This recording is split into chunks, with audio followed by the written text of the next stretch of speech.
DC Comics. There was a time above. Let me ask everyone a question. If every screenwriter grows up being told not to put narration in their movie unless it enhances the story, then why does every screenwriter put narration that doesn't enhance the story into their screenplays? For the third time in 3 Batman franchises, we get the dead parent origin story. I guess they did try to warn us at the beginning. Also, this is the type of theater that plays the 1940 film The Mark of Zorro, but also coming soon, because this is 1981 after all, Excalibur. Zach, the public has already seen Bruce Wayne's parents' death several times. Yes, but have they seen it in slow motion? Bruce falls into a hole that would kill most people, and he's not Batman yet, and yippee, the Batcave! If he wanted to steal the pearls, why'd he intentionally f*** up the necklace by pulling this gun bull? Now he'll have to pick them out of the rich people blood. Over goddamn use of slow goddamn motion. No. Martha. Remember this, it will become inexplicably and infuriatingly important later.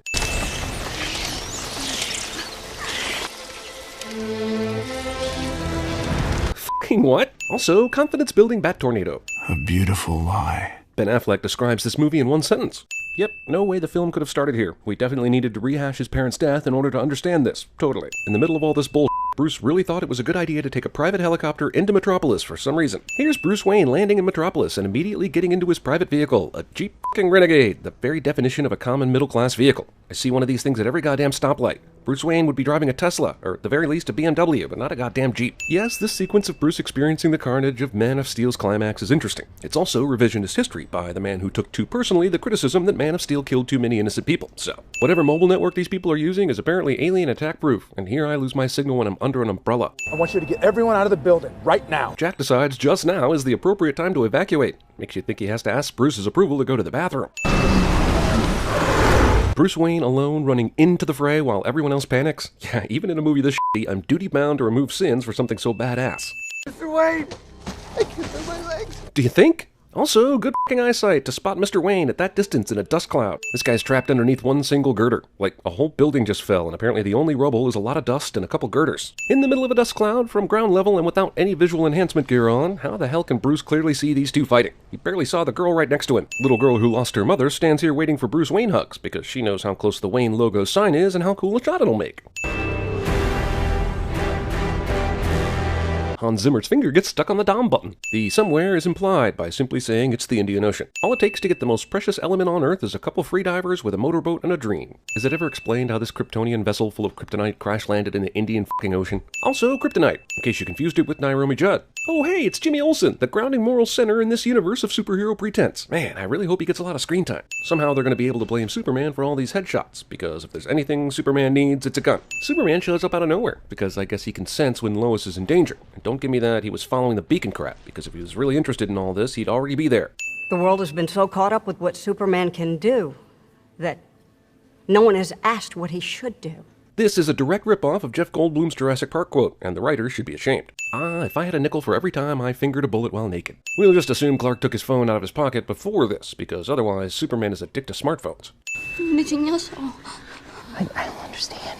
Even in a different language, the pronoun game never ceases to hilariously confuse. I mean, how do you build this luxurious bachelor pad without skilled contractors who you then either need to pay off or kill? My biggest issue with any Batman story, actually. Someone explain to me how Alfred and Bruce alone designed and built this shit, please. Funnel Fairy Butter Bar, Funnel Fairy Butter Bar. Funnel Fairy Butter Bar must be the English equivalent of sibilance. Feels like Bruce would have been wise to Superman and his secret identity long ago, being the best detective in the world and all, but this movie would have you believe that Wayne really only got interested in this guy after he helped destroy a whole city. Maybe these eggs would be in better shape, but holy shit, do you have a wall of wrenches and tools just off the kitchen and behind the TV and next to your upside-down bike? Jesus, are you Matthew McConaughey? The first victim, an accused child predator, later was assaulted in prison. Many believe the mark of the Bat brand in prison, essentially, is a death sentence. What a bunch of bullshit.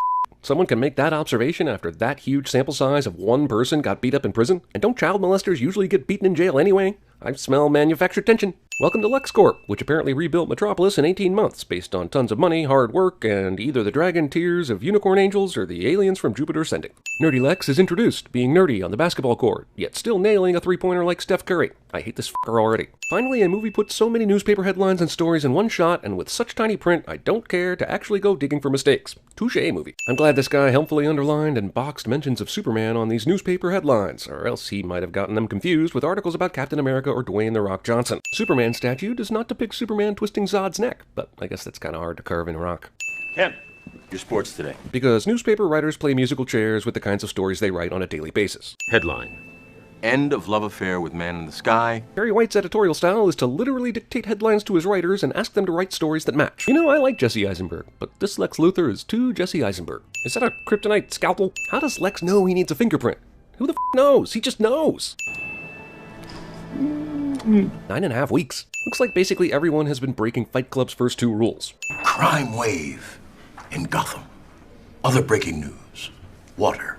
Wet. Okay, Perry White is basically just a dick, dismissing a story about a vigilante in Gotham as completely unnewsworthy while asking for an update on a story about football. Why can't both stories be interesting to the public? I'm blocking the import license for your mineral. Something I could have just called to tell you. You can call me whatever you like. Take a bucket of piss and call it Granny's peach tea. Aside from being a fantastically stupid line, it's made even worse by only being here to give us some kind of supposed payoff later at the hearing. But most of all, what the f does that even mean? Are you the bucket of piss in this analogy? Also, surprisingly, Granny's Peach Tea was the only company that turned down the promotional tie-in with Batman v Superman. Oh, this is a dream. In any other movie, the slow motion would have served as a warning. Second dream sequence is necessary to show how f***ed up Bruce is, but including yet another jump scare is necessary to show what an asshole this movie is. You know, with balls like yours, you belong in here. That's racist.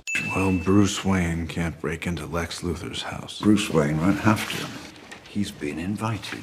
How fortuitous, and not as exciting. A movie that would have been much better than this is given mere Easter egg treatment, because that's fun. Who's that? Seriously? Clark Kent does not know who f***ing Bruce Wayne is? Get the f*** out of here. This room that no one should enter is easily accessible by simply pushing open the door. I thought the bathroom was down here. I must have... Bruce Wayne dares to try this, and she pretends to believe it, and Bruce seems to think he got away with it, all of which is ridiculous. After following him and checking on him and hearing his flimsy-ass excuse, this Luthor security chick leaves him alone in the computer room. What the f***? I like how Clark heard Bruce's radio communications, but did nothing to investigate it. Superman is lazy. Bruce Wayne meets Clark Kent. Lex Luthor knows why this would be a momentous occasion, but God help you if you want an explanation for why he knows what nobody else does. Ow! Wow, that is a good grip. You should not pick a fight with this person. Again, I have no idea if it was the script, the director, or the actor who decided this character needed to be this far over the top, but it was a bad decision. Okay, she took his thing and obviously wants him to know, because she hangs around to get caught staring at him right outside the door. But then she leaves without telling him anything. So what gives? This is whack-ass behavior. Superman Jesus. 90% of people believe in a higher power. And I'm gonna need a source on that statistic, dude. on this earth, every act is a political act. Even twerking? International blogger. Are there no journalists and experts left in this reality willing to go on cable news? Or is this the movie just giving the finger to the internet community that dislike Man of Steel? I'm glad Superman saved these astronauts, but this scene is really pessimistic about the state of space travel and successful rocket launches, no? Using Neil deGrasse Tyson for your own personal projects.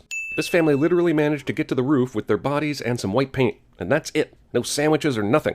And while I'm not sure that one can of paint would be enough to paint this giant-ass Superman logo, I'm more concerned with the logic these people used. Hey, there's a flood. Everyone get to the roof, and someone grab some paint so we can make a giant Superman logo on the roof that if he somehow happens to be in the area saving lives, he won't miss. Again, another instance of a cool storyboard trumping logic in a Snyder film. Then Superman f***ing hovers for a few seconds, doubtless confused by the huge white logo, before actually saving these poor assholes. This guy, who just got thrown in jail for defacing the Superman statue and making terrorist threats, gets to have a meeting with the senator instantly without any security. There's copy, all right. Nothing about football. Even though it is ridiculous Clark was told to write about football, and he's doing the right thing by writing about the Gotham Bat, this should have gotten him fired. Nobody cares about Clark Kent taking on the Batman. He's right, they care about Superman taking on the Batman, of which this movie titled Batman v Superman has very little. Is it stealing if you steal from another thief? Yes. Bruce Wayne's decryption software moves at the same pace as my YouTube uploads. Luckily, this decryption will last just long enough for a wholly fucking unnecessary third 4-minute Batman dream sequence. Guy with a gun has a clear shot at Batman here, but decides instead to run up to Batman to shake his hand, I guess? Just to clarify, Batman is knocked unconscious during his own dream. And when he wakes up from that dream, he's going to have another cryptic dream about a visitor from an unknown future. Movie is seriously trying to outdream Inception. I'd just like to know how Bruce is hallucinating the Flash right now, giving him important information and advertising the standalone movie all at once. Does Bruce have soothsaying powers? Bruce's nightmares lasted exactly as long as his computer's decryption process. Grayson, if we believe there's even a 1% chance that he is our enemy, we have to take it as an absolute certainty. Math is not one of Bruce's strong suits. Where does he go? Why do you continue to employ him? Batman harpoons this car, which he will drag around for a little while until knowing exactly how to unhook it, so that it will land on another car hiding behind a trailer, something he definitely knew was going to happen when he harpooned the car in the first place. Superman, who definitely knew some shit was going down here tonight, didn't bother to simply talk to Batman before all this started. Essentially, you're telling me he's omniscient enough to be here, he's omniscient enough to save a rocket from an explosion for Christ's sake, but decided to enter the scene at this very moment because it's better for the drama. Also, why not do this out of the gate, instead of spending weeks or months investigative journalisming Batman as Clark Kent? It takes an hour and 4 minutes for Batman to v Superman. In a much more realistic feeling movie, this Batcave entrance will somehow top Burton and Schumacher for silliness. How do we determine what's good? A question the makers of this movie clearly never asked themselves. Superman visits Kansas at the perfect time the world's planetarium is open. Somebody wanted Superman to look guilty. I'm still not sure how blowing away a whole bunch of dudes with special bullets is supposed to implicate Superman. This whole story reeks of bullshit. But how could they know that he'd show up in the middle of the desert? Lois asks a very good question that is never answered. In fact, the only thing she's concerned about in this revelation is that Superman is going to show up at the Capitol building, and she suspects something's about to go down. But the how does Superman know to show up in the right place question is better left answered by other movies in the Justice League franchise once the screenwriters come up with a good enough excuse. How did he know when she'd spot the label on her glass to be able to time this bomb blast? You know, it's not that Superman is angry, it's just that he's disappointed. Movie skips over what would have been a much more entertaining Batman breaks into LexCorp scene to give us Superman walking through the Capitol into a courtroom. How does Lex know there's a pool of water ooze on this ship? And how does he know standing in it not only won't kill him, it'll do something amazing to the body of Zod? Lex is omniscient enough that I wonder why he struggles against Superman and Batman at all, actually. Even though he got in the front door using Zod's fingerprints, Lex only has to press his own palm on the receiver to get the ship to respond. It's telling that Bruce's CrossFit routine is the fourth most enjoyable part of this movie. Bruce is a dick to weights. Alexander Luthor,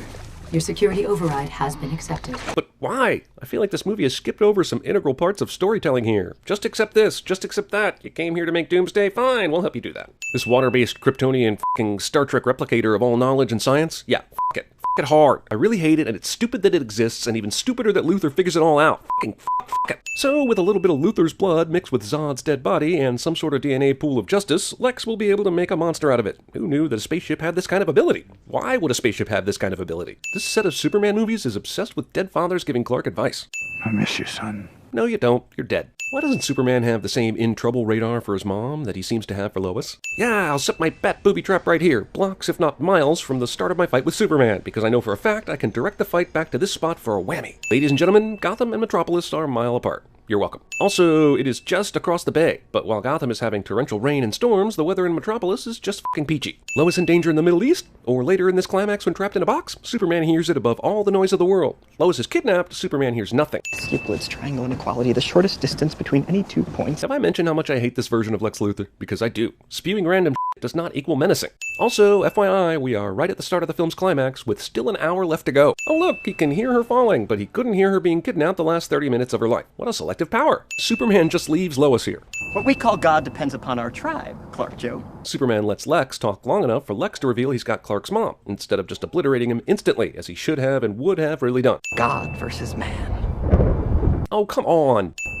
Martha, Martha, Martha. Do I consider this Martha, Martha, Martha foreshadowing, considering what comes later? Brady Bunch foreshadowing? Really? Also, Lex goes to the trouble to make individual Polaroids because scrolling through pictures on his phone would take too long. Mercy! Don't you know? I mean, you seem to find Lois no problem. Do you only have a homing beacon on her? LexCorp knew to make these files almost like teaser trailers. It's amazing their marketing department. Looks like Miles Dyson still hasn't learned his lesson about not creating Terminators, even after he died in the second movie. And forget the heliport, put it on the goddamn roof. Okay, even though it's weird that the helipad isn't already on the roof, what difference would it make?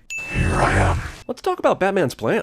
Sure, Superman told him, next time they shine your light in the sky, don't go to it. There are numerous problems with this, though. First off, did Bruce forget that Superman was in hiding after the Capitol building bombing? Did he really think their petty squabble was going to lure him out? Second off, this plan wasn't even going to work until Lex kidnapped Martha and told Superman to go fight Batman. There's an alternate history of the movie where Batman lies in wait for Superman and he never shows up. Like that date I had in college, and we had plans, Melissa! Bruce! When did these assholes learn each other's secret identity? Was it at the party? Did they just assume? But here's the rub. Lex Luthor also has to know that both Superman and Batman know each other's secret identities for his plan to work. If Lex tells Superman to kill Batman, and if Batman isn't lying in wait for Superman at this moment, then Superman has to find Bruce Wayne, and that's if he knows Batman is Bruce. That's a lot of ifs. You don't understand. You will find that Superman will waste a lot of time with the listen to me's and you don't understands, instead of just saying what the problem is. Not sure what these machine guns were supposed to do, but wow, shiny, excitement. Oh good, more of this shit. Ah, kryptonite, the unfortunate repetitive writer's crutch that plagues nearly all Superman movies. How much does this mist diminish Superman's powers? We have no idea and are never told, though it's safe to assume it's enough to make a Batman-Superman fight viable, which I would think would mean a lot. If he's this debilitated by the kryptonite gas, just kill his ass right now. What are you waiting for? Oh yeah, that kryptonite gas, it wears off apparently, even though it's completely inside Superman's lungs. But even though it wore off, Batman can stop Superman? I'm confused. The Wayne, in pain, chooses mainly to complain. Oh look, Batman was totally able to lead the battle to this spot, even though that's goddamn impossible. It might be the stupidest thing in this movie, which is saying something. You're letting him kill Martha! God damn it. First off, who calls their mother by their real name in this situation? This is maybe the biggest sin in the whole movie. Second off, god damn it, because Clark and Bruce both have mothers named Martha, Batman decides to let Superman live. And god damn it, third, Martha is a common name. Martha is a common name. You're telling me that at the mere mention of Martha, Batman gets all sentimental? Martha Farkers! Yeah, we know. We heard Thomas the comedian Wayne say Martha out loud earlier in the movie. We saw the earlier dream sequence, this movie's 17th such occurrence, where it showed Martha Wayne's tombstone. We know his mother's name is Martha. Get on with it. Just in case this movie isn't long enough for you, we got a recap of the first 5 minutes. Why did you say that name? Exactly. It's his mother's name! It took Lois Lane to fly here in a helicopter for some reason to finally tell him that. Really, that's Lois's only function for flying out here is for stupid like this. But don't worry, it gets stupider. Luthor, he wanted your life for hers. Now that they fought, Superman suddenly comes up with the words he could have easily said before all the fighting started. Hot damn, this is f***ing Batman. I'm removing 3 sins for this movie understanding Batman action better than any previous, even though that's not nearly close enough to save this film's final sin total. I'm a friend of your son's. I figured. The cape? This is the only moment of levity in the entire film, and that makes it worth a sin of omission. A character I respect suddenly turns stupid and throws this crypto spear into this water, thinking that over time no one will ever find it, and so that the movie will have an ex machina once Doomsday shows up. The devil will do it. This is some convenient-ass timing here. He just found out his original plan failed, but his backup plan is literally 3 seconds from powering up. The blood of my blood. Superman just stands around while he waits for Luthor to do the next thing, instead of throwing him around the world 50 times, or just taking him to jail. Born to destroy you. But how? You just cut yourself and put Zod's body in. Oh, what the f*** do I care? Let's just get this over with already. Oh good, more of this Thankfully, the workday is over and the downtown core, it's nearly empty. Bullshit. It's funny how this movie in Civil War suddenly started caring about all the destruction their heroes were causing, and then started making absolutely sure, even though it's impossible, that no one or hardly anyone is in the area. Wonder Woman is getting on a plane and sees the super fight on the news, but no airplane I've ever been on gave me live television on the monitors prior to takeoff, so this is some bullshit, and this doesn't even look like first class. Stryker's Island, east of Metropolis. That's uninhabited. Of course it is. I'm saying it's unkillable. And I know that because I'm sitting in an office and we've tried one thing to kill it. I gotta get it to chase me. Back to the city. Back to the kryptonite. Or you could just fly there, get it, and fly back. Either way, really, but go ahead with your he has to chase me plan. I sure am glad they rebuilt Metropolis, so that Doomsday can destroy Metropolis. Who knew? Wonder Woman's bracelets can stop all the Doomsday Kryptonian laser beams in the world, even when the total area of said lasers eclipses the area of said bracelets. Also, Wonder Woman Ex Machina. She just got off the plane, was able to dress up, get to the scene, and know exactly what to do just in time. Also, the fight Wonder Woman saw was happening in Metropolis, and this is now happening in Gotham, so f*** you, movie. Even though Lois has no idea who Doomsday is or what he does, she gets the bright idea that maybe they need that crypto spear after all. Why did you bring him back to the city? The port is abandoned. Yeah, everywhere is abandoned, we get it. She with you? I thought she was with you. Really, Bruce? You've seen her and interacted with her a half-dozen times at this point. What is this line except scripted hilarity that doesn't square with the script? And despite numerous heavy pieces of architecture falling down in this pool with Lois, she survives this. It's actually hard to believe, after seeing Wonder Woman's shield and bracelets perform miracles, that she doesn't have a weapon that can just end this fool. F*** this movie. Superman can't just javelin this thing into Doomsday's heart. He has to crash into him to do it, so that the movie can have its fake death scene. Oh no, Superman is dead. I hope I can last until the next movie when they revive him and move on. Could this possibly be the most insulting part of the movie? The guy who looks like Superman with glasses died on the same night as Superman and still no connection? Can we even get a Steve Buscemi scene where he's living in an apartment surrounded by video screens, soda cans, and beef jerky where he makes the connection? I mean, Jesus. It's a movie funeral, so definitely add some bagpipes, because Superman was so Scottish and such. I failed him in life. Actually, you ended up not killing him like you had planned. Then when you promised to save his mom, you did that too, in spectacular fashion. So you're good here, bro. We can do better. We will. Just not with this movie. I guess either Batman got permission from the warden to do this electric light show and dramatic branding thing he's about to do, or he just knocked out the guards to do it. Either way, this is some pretty unbelievable He's hungry. He's found us. Who the f? You know what? There's no way Lex had yet another monster in mind after making Doomsday and coming up with the plan to get Batman and Superman to fight. You know that last 10 minutes you just went through trying to make us think Superman was dead, especially when you're trying to set up a Justice League movie? Yeah, that was a total waste.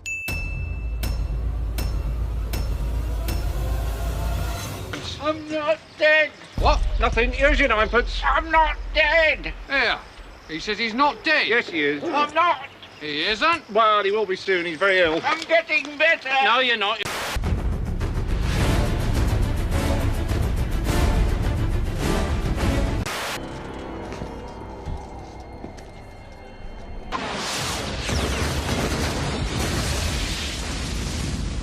I can't stay down here, Alfred. As I was going to St. Ives, I met a man with 7 wives. Every wife had 7 sacks. Every sack has 7 cats. Okay, sir, you're a Lebowski, I'm a Lebowski. That's terrific. Are you a god? What? It's just that the last time this was here, it was being signed. Who are you working for?